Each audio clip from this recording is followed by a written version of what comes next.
I am Siegfried Lerchbaumer. I run an agency for construction ecology, energy, and ambient air hygiene.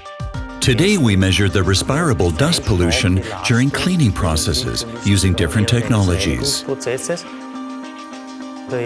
First, we had to create comparable conditions by dispersing equal amounts of dust on the floor.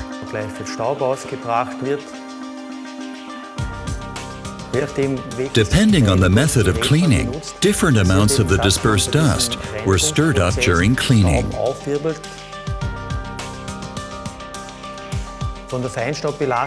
Test results showed that respirable dust pollution varied highly and was highest when using a broom or a mop.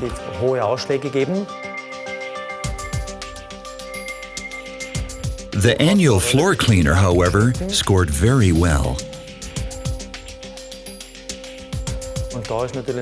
Also, in comparison to other ways of cleaning and concerning the ability to hold back dust, the ENJO floor cleaner shows great potential, especially when used regularly.